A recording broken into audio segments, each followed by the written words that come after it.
ஐயா சிவாய் நம்ம சொல்லுங்க. ஐயா சிவாஜி நமக்கு சொல்லுங்க. இன்னும் ஆட்சி எப்போ வேணாலும் கலையும் ஸ்டாலின் சொல்லிட்டு இருக்காரு.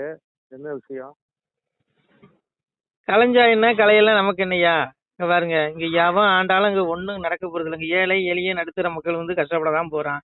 இன்னொன்னு வரியை குறைக்க போறானுங்களா, இல்ல வரியை குறைச்சி மக்களை காப்பாற்ற போறானுங்களா? ஒண்ணும் கிடையாது. உயிர் காக்கிற மருந்துங்கிறான், வரிங்கிறான். என்னய்யா இது? நான் என்ன கேட்கிறேன், இன்னைக்கு தனியார் மருத்துவமனைக்கு எல்லாத்துக்கும் மருத்துவமனைனா நீ கரண்ட் பில் விவசாயத்துக்கு இலவசம் மாதிரி இலவசமாக்கிற. ஏன்னா அங்க ஏழை பாலி தான் சிகிச்சைக்கு போறான். அவன் எல்லாம் கரண்ட் பில்லு அது இது ரூம் வாடகை வரி எதுன்னு தாலியை அறுத்துடுறான். ஏற்கனவே தாலியை அடமானம் வச்சுதான் ஆஸ்பத்திரிக்கு போறான். இதுல எவன் ஆட்சிக்கு வந்து என்ன ஆக போகுது? இங்க ஏழை எளிய இடத்துல மக்கள் கஷ்டம் பட போறான். பகவானே சொன்னான், உய் கொண்ட சான்றோர் உடம்புருகும் தேட்டையெல்லாம் நொய் கொண்ட நீசன் நோக பறித்தானேன்னா. ஏழைபாளைய மக்கள் பாட்டாளி மக்கள் வந்து கஷ்டப்பட்டு இந்த செங்கச்சூளையில் வேலை செய்வான், இல்ல சாக்கடையில இருந்து வச்சுடுங்க, கட்டட வேலைக்கு போவான், மூட்டை தூக்குவான். இந்த பிள்ளைங்க கஷ்டப்பட்டு சம்பாதிக்கிற அந்த உழைப்பெல்லாம் இவனுக்கு வரிங்கிற பேர்ல போட்டு மறைமுக வரின்னு போட்டு உறிஞ்சிருவானா. சாமி சொல்றான், பகவான் சொல்றான், கழிவு அழிகிற வரைக்கும் இப்படிதான் இருக்கும். இங்க எவன் ஆண்டாலும் ஏழை எளிய மக்கள் வந்து கஷ்டப்படாம செய்யறான்னா எவன் ஆண்டா நமக்கு என்னையா? மண்ணளி போடுங்க, 2 கைன்னு மண்ணளி போடுங்க. அரசியல் ஒரு புரிஞ்சு. ஸ்டாலின் வந்து ஸ்டாலின் பகல் கனவு கண்டுட்டு இருக்காரு. என்னமோ ஆட்சி கலைஞ்ச உடனே நம்ம அப்படியே மறுபடியும் முதலமைச்சர் ஆயிடலான்னு. ஒரு மண்ணாங்கட்டி நடக்காது. இன்னும் புரிஞ்சுக்கோ.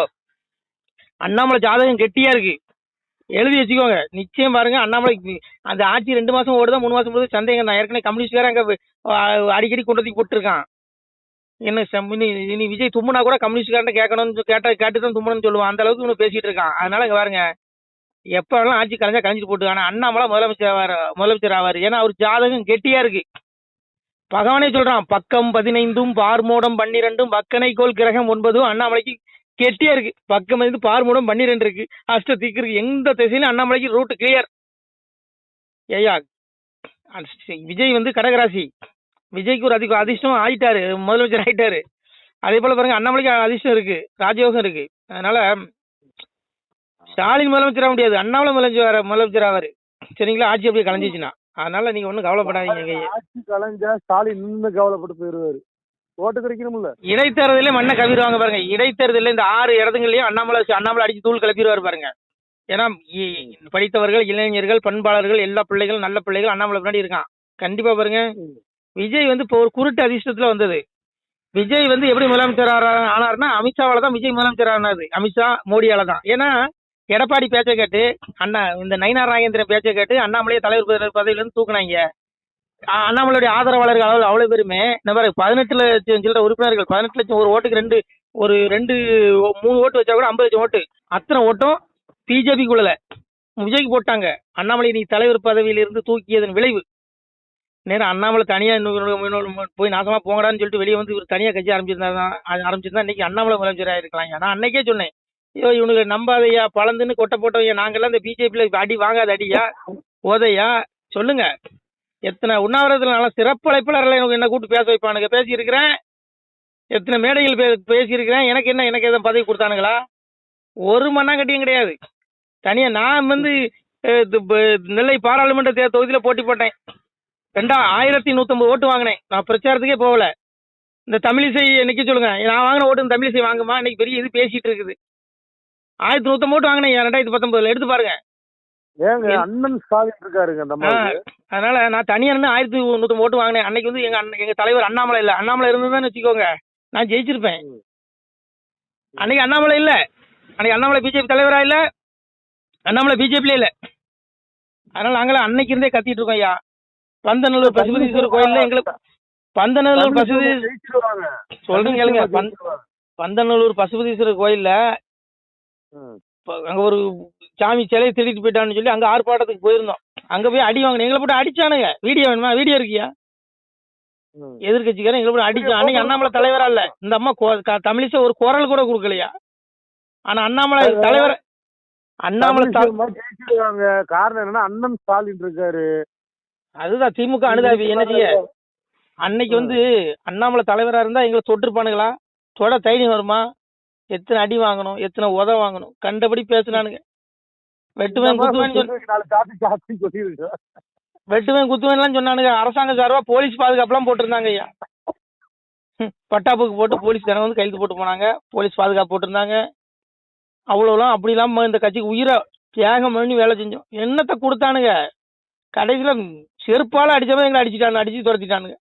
ஒரு பதவி கிடையாது. எவன் திராவிட கட்சியில இருந்து வந்தவனுக்கெல்லாம் பதவி. இந்த கட்சிக்காக உழைச்சி ரெக்கார்டு எடுத்து பாரு எவ்வளவு பேசியிருக்கணும் இவனுங்களுக்காக.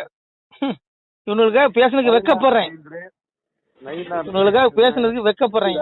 சரி கருமா. ஏற்பட்ட தியாகிகளுங்கிறீங்க பிஜேபியில. அதனாலயா இங்க பாருங்க, ஸ்டாலின் பகல் கனவு காண்றாரு. கண்டிப்பா நடக்காது.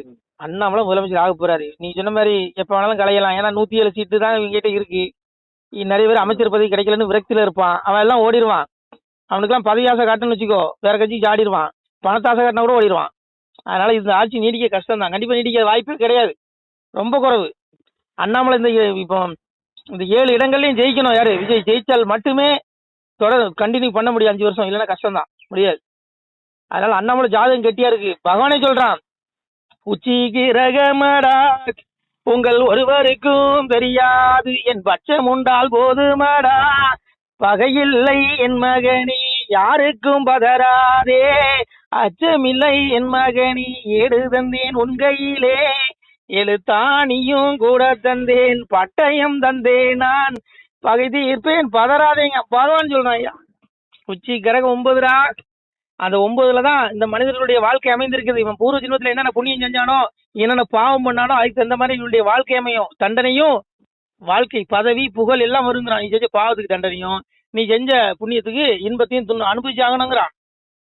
அதனால விஜய் சிஎம் ஆகல, கிரகம் தான் அவர் அந்த இடத்துல உட்கார வச்சிருக்குது. அதே போல அண்ணாமலை அந்த இடத்துல உட்கார வைக்கணும். அண்ணாமலை ஜாதகம் ரொம்ப நல்லா இருக்குது. கடகம் தாய் ஸ்தானம். கடகம் கூட்டணிக்கே போக கூடாது. இப்போ விஜய் கூட்டணிக்கு போயிருந்தாருன்னு வச்சுக்கோ, மண்ணை கவிர்ப்பாரு. ஒரு சீட்டு கூட ஜெயிச்சிருக்க மாட்டாரு. அவர் தனியா போனதுனாலதான் ஜெயிச்சாரு. ஏன்னா கடகத்துக்கு கூட்டு ஆகாதியா. அண்ணாமலையும் சரி, அண்ணாமலை எவன் கூடயும் கூட்டுக்கு போக கூடாது. நீ தனியா நின்று எத்தனை பேர் போட்டி போட்டாலும் நீ சிஎம் ஜெயிக்கலாம். ஆனா கூட்டணி வச்சு அண்ணாமலை மண்ணை கவிர்வார். கூட்டணி வைக்க கூடாது. ஏன்னா கடகம் தாய் ஸ்தானம், அதுக்கு கூட்டு ஆகாது. நீ நல்லா பார்த்துக்க, கடகராசிக்கு கூட்டே ஆகாது. கூட்டு போனா அழிஞ்சு போயிருவான். தொழிலும் ஆகாது. கடகராசிக்கு ஒருத்தன் கூட்டு போட்டு தொழில் பண்ணா நாசமா போயிருவான். பெரிய கடனாயிருவான், கடனாளி ஆயிருவான். கடகராசி தனியா நின்று வச்சுக்கோ, ராஜா, அவனை எவனும் அசைக்க முடியாது. அதனாலதான் அண்ணாமலை பிஜேபி விட்டு வந்தது ரொம்ப நல்லது. அதுல அங்கெல்லாம் நின்று ஜெயிக்க முடியாது, கவுன்சிலர் கூட ஆக முடியாது, ஒரு பதவி கூட கொடுக்க மாட்டானுங்க. ஏன்னா கடகம் தாய் ஸ்தானம். கடகத்தை ரொம்ப ஏமாத்துவானுங்க. கடகம் நேர்மையா இருக்கும், உழைக்கும், தன்னிலம் கருதாது அடுத்தவங்க வேலை செய்யும். ஆனா வேலை செஞ்சாலும் உழைப்ப திருடி தின்றுவான். எவனோ அனுபவிப்பான். பாரு பிஜேபிக்கு நான்லாம் பேர் எத்தனை இடத்துல அடி வாங்கணும், உதவாங்க, எவ்வளவு திட்டு வாங்கணும். போன பண்ணி என்னெல்லாம் பச்சை பச்சையா பேசுவானுங்க. அதெல்லாம் சகிச்சுக்கிட்டு அடியை வாங்கி உதவி வாங்கி இந்த கட்சிக்கு வேலை செஞ்சு எங்களை கருவேப்பிலை மாதிரி அப்படியே எங்களை தூப்பிட்டான், எடுத்து தூரப்பட்டானுங்க.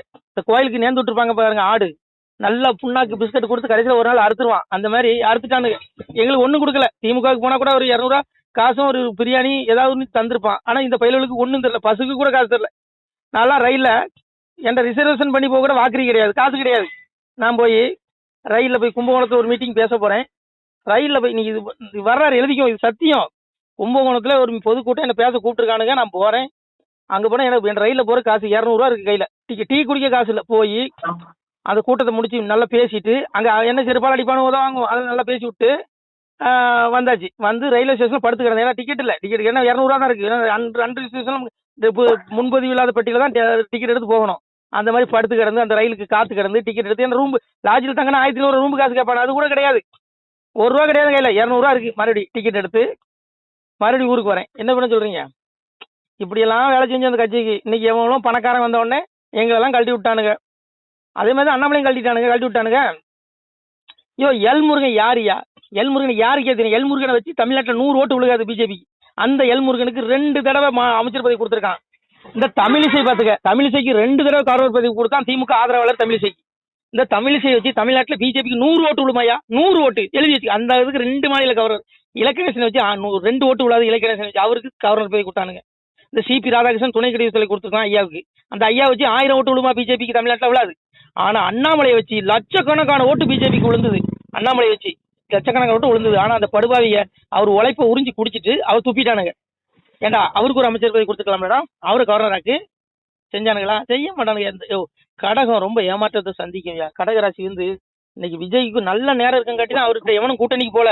இந்த கும்பல்லாம் முதலே தேர்தலுக்கு முன்னாடி கூட்டணி போயிருந்தான்னு வச்சுக்கோ, விஜய் மண்ணை கவிர்ப்பாரு. தனியா போனதுனாலதான் சிங்கம். என்னைக்குமே கடகம் தனியா தான் நிக்கணும். கடகம் தொழிலும் கூட்டு வைக்க கூடாது, வச்சா நாசம் அழிஞ்சிரும். கூட்டு வைக்க கூடாது. கடகம் தனிச்சு இறங்கணும். சுயமா சொந்த காலில் தான் கடகம் நிற்கும். அது போல அண்ணாமலை தனியா நின்று அவர் சொந்த காலை ஊனி அவர் நிக்கணும். நின்றால் கண்டிப்பா பாருங்க அடுத்து அண்ணாமலை சிஎம். ஏன்னா இது ஆட்சி எப்பனாலும் கலைஞ்சு போயிடும். மெஜாரிட்டி கிடையாது. இப்பவே அவன் அமைச்சர் பதவி கிடைக்கலன்னு வெறுப்புல இருக்கான். புரியுதா உங்களுக்கு? அவ்வளோ வெளியே வந்துடும். இந்த கட்சிக்கான விலை கொடுத்து வாங்கினாலும் வாங்கிடுவானு நம்ப முடியாது. எல்லாம் கொள்ளையடிச்சு வச்சிருக்கானு ஊரடிச்சு வெளியில் போட்டு. ஆனால் இன்னொன்று கேட்டுருங்க, இந்த மோடி என்னத்தையா சாதிச்சிட்டாரு? மோடி அமித்ஷா என்ன பண்ணிட்டாங்க? அண்ணாமலை ஊழல் லிஸ்ட் எல்லாம் கொடுத்தாரு. இவ்வளவு சொத்து சேர்த்து வச்சிருக்கான் ஐயா, இதெல்லாம் பிடுங்கி ஏழைப்பாளிகள் அக்கௌண்ட்ல போடுங்க, அவங்க ஏதாவது மருத்துவ செலவு கணக்காட்சி அடைப்பாங்கன்னு சொல்லி லிஸ்ட்டை கொடுத்தாரு. ஒரு நடவடிக்கை அந்த அமித்ஷா எடுத்தாராயா? இந்த மோடி எடுத்தாரு. அப்புறம் எப்படியா இந்த கட்சியில எவன் இருப்பான்? இன்னைக்கு பாரு, ஒரு ஒன்றியத்துக்கு 100 பேர் இருக்கானா சந்தேகம் தான். எழுதி சொல்லு, இவன் வெள்ளரிக்கை விட சொல்லு. இப்போ விஜய் வெள்ளரிக்கை விடுறாரு, அந்த மாதிரி இவனை வெள்ளரிக்கை விட சொல்லு. என் பிஜேபி எத்தனை பேர் இருக்கான் தமிழ்நாட்டுன்னு சொல்லி வெள்ளரிக்கை விட சொல்லு. கேவலப்பட்டுருவானுங்க. இனி நோட்டா கீழே தான். இதுல வேற இனி போனவங்க திரும்பி வருவாங்க, அடுப்புக்கு ஊடே வருவாங்க. வாய்த்தறிச்சலா இருக்கியா? இவனுக்காக கத்தி சீரழிஞ்சு எவ்வளவு அறுப்பு, என்னால எவ்வளவு வச பண்ணு தெரியுமா? நடுராத்திரில போன போட்டு திட்டுவானுவ, கெட்ட வார்த்தையில அப்படி இப்படி பேசுவான். ஒன்று வெட்டுவாடா, குத்துவாடா, கொள்ளுவாடாமானு. இவனுக்காக வேலை செஞ்சு நாங்களாம் செருப்படி வாங்கிட்டு வெளியே வந்துட்டோம். வெக்க போறோம். இவனுக்கு வேலை செஞ்சதுக்கு நம்ம வேற கட்சிக்கு போயிருக்கலாம். இன்னைக்கு விஜய்க்கு போய் விஜய்க்கு ஆதரவா பேச மாட்டோம். விஜய்க்கு சால்ரா அடிச்சிருந்தா கூட இன்னைக்கு நாங்க மந்திரி ஆயிருக்கலாம். என்னையா இவனுக்கு பண்றானுங்க? உழைக்கிறவனுக்கு கூலியை கொடுக்க மாட்டேங்கிறான். சும்மா பிஜேபிக்கு ஆதரவா இருக்கவனுக்கு அவ்வளவுக்கும் பதவி விளங்குமா? அப்புறம் இந்த கட்சி எப்படியா உருப்படும்? எவன் அந்த கட்சியில இருப்பான்? இன்னைக்கு இருக்கவன் எல்லாம் எதுக்கு இருக்கான்? இன்னைக்கு மாவட்ட தலைவர் ஒன்றியன்னு கொஞ்சம் பேர் இருக்கான். இவன் எல்லாம் பதவிக்காக இருக்கான். அந்த பதவியை பிடுங்க. இந்த ஒன்றியத்துல மாவட்ட பொறுப்பு கொடுத்து வச்சிருக்கல, அவ்வளவு பதவி பிடுங்க. அவன் திமுக போயிடும். அவ்வளவு இருமே இவனு தியாகிகளா? நாங்கெல்லாம் செருப்பால அடிச்சா கூட பிஜேபி தான் இருந்திருப்போம். போயிட்டாங்க. ஐயோ, இன்னைக்கு இருக்க அவளும் பதவிக்காக தான் இருக்கான். இன்னைக்கு பொண்ணு வேண்டாம், நயினாராயன் தான் தலைவர் பதவி நீ குடிங்கிரு. நீ ஒரு 10 வருஷம் நீ தொண்டர் தான், பிஜேபி தொண்டரா தொடருன்னு சொல்லி பார்க்கலாம். ஒரு வாரம் இருப்பாரா நயினாராயன் தான்? இன்னைக்கு உனக்கு தலைவர் பதவி கொடுத்துருக்காரு. அடுத்து அப்படியே ஒரு அமைச்சர் ஆக்கிடுவானுங்க, அப்படியே ஒரு கவர்னர் ஆக்கிடுவான்னு சொல்லிட்டு அந்த நப்பாசையில இவர் தெரிஞ்சிட்டு இருக்காரு. யாரு? நயினாரு. இல்லைன்னா இவர் இருப்பாரா பிஜேபியில? சொல்லுங்க. யோ, சுயநலவாதிகளுக்கு தான் பதவி கொடுத்துருக்கான் தமிழ்நாடு பிஜேபியில. எப்படியா இருக்க முடியும் அந்த கட்சியில? யோ, நல்லா கத்தி கத்தி எனக்கெல்லாம் மூச்சு முட்டுது. அவ்வளவு வேலை செஞ்சிருக்கேன் அந்த கட்சி. கரும வெக்கப்படுறேன், கேவலப்படுறேன். இவன்கிட்ட இவ்வளவு நாள் விருந்தமே என்னையா உழைக்கிறவனுக்கு கூலிய கூடியா? எவ்வளவு உழைக்க? ஒண்ணுமே இல்லாதவனுக்கு ஒன்னும் பேச தெரியாது. மைக்க பிடிச்சி 4 வாரத்தை பேச தெரியாது. இப்போ ஏன்ட்ட மைக்க கூட நான் 2 மணி நேரம் பாடம் எடுப்பேன். நான் 2 மணி நேரம், எனக்கு துண்டு சீட்டம் வேண்டாம், பேப்பர் வேண்டாம், 2 மணி நேரம் பேச முடியுமா உன்னால? நயினார் பேசுவாரா? 10 நிமிஷம் பேச மாட்டாரு நயினார். எவனை எழுதி கொடுத்தாச்சு அங்கங்க போவாரு நயினாரு. என்னையா இப்போ இன்னும் பேச தெரியாதவங்களுக்கு பதவி கொடுத்துருக்கானுங்க. எப்படியா அந்த கட்சி உருப்படும்? சொல்லுங்க. உருப்படாதியா கட்சி, உருப்படாது. அதனால நீங்க வேண்டாம், விடுங்க. நமக்கு அரசியல் வேண்டாம். நம்ம சிவத்தை தேடி மோட்சத்துக்கு வெளியே தேடுவோம். வைங்க போன நமச்சிவாய. திருச்சிட்டம்பலம், தில்லையம்பலம், சிவனை தேடுங்கய்யா. இவங்க அரசியல் நமக்கு வேண்டாயா. எவாண்டாலும் நாடு உருப்படாது. ஏழை எளிய மக்கள் கஷ்டப்படாதான் போறான். இந்த மோடி வந்துட்டா மட்டும் அப்படியே எல்லாத்துக்கும் உங்களுக்கு எல்லாம் நீங்க எல்லாம் எவ்வளவு கடன்ல இருக்கீங்க? உங்களுக்கு எவ்வளவு கடன் இருக்கு? எத்தனை லட்சம்? ஹலோ ஐயா, வெளிநாடு சுத்தறதுக்கே டைம் பத்த மாட்டேங்குது. சரி, அவர் விடுங்க. உங்களுக்கு எத்தனை லட்சம் கடன்ல இருக்கு? கடன் இருக்கு உங்களுக்கு? 20 லட்சம் இருக்கு. 20 லட்சம் கடன் எப்படி அடைப்பீங்க? உங்களை மேல இன்னைக்கு அவ்வளவு பேரும் கடன்ல உட்காந்துருக்கான். அவ்வளவு பிள்ளைங்களும் இவனுக்கு எல்லாம் நல்லா தான் இருக்கான். இவங்களுக்கு பேங்க் பேலன்ஸ் என்ன? ஐயோ ஐயோ சுத்துறது என்ன ஜாலியா நல்லா இருக்கானுங்க. இவனுக்கு என்ன? ஓட்டு போட்டவன் தான் நாசமா போறான். எவன் வந்தாலும் உருப்படாது. சரி, அண்ணாமலைக்கு ஒரு வாய்ப்பு கொடுங்க. ஓம் நம சிவாய. திருச்சிட்டம்பலம். சிவாய நம. திருச்சிட்டம்பலம். அன்புடையீர் வணக்கம். தற்போது நீங்கள் பார்க்கக்கூடிய இந்த இடத்துல ஒரு சிவாலய திருப்பணி நடைபெற்று கொண்டிருக்கிறது. இந்த இடம் பார்த்தீங்கன்னா திருநெல்வேலி மாவட்டம் நான்குநேரி தாலுக்கா ஆண்டான்குளம் கிராமம் அருகில் ஒரு இயற்கை எழில் கொஞ்சம் இடத்துல இந்த திருப்பணி நடைபெற்று கொண்டிருக்கிறது. இந்த சிவாலயத்தினுடைய சிறப்பு என்னன்னு பார்த்தீங்கன்னா, இந்த இடத்துல வாழ்ந்து மறைந்த சித்தர் பயன்படுத்திய அந்த சித்தர் வழிபட்ட சிவலிங்கம் மற்றும் அவர் கரங்களால் எழுதிய ஓலைச்சுவடி, அவர் தவம் செய்யும் பொழுது பயன்படுத்திய அந்த வாசி தண்டம், கிட்டத்தட்ட இதெல்லாம் பல ஆயிரம் ஆண்டுகளுக்கு முன்னாடி உள்ள பொக்கிஷம் இன்றளவும் பாதுகாக்கப்பட்டு வருது. மக்களே, இந்த திருப்பணிக்கு உங்களால் முடிஞ்சால் ஒரு சிறிய உதவி செஞ்சு கொடுங்க. எங்களால் மீண்டும் பொருளாதாரம் இல்லாததுனால இந்த திருப்பணி இப்போது நிற்க போகுது. உங்களால் முடிஞ்ச ஒரு சின்ன உதவி செஞ்சு கொடுங்க. உங்களுக்கு புண்ணியமாக போகும். இந்த புண்ணிய பலன் எம்பெருமான் தங்களுக்கு கோடான கோடியே தருவான்.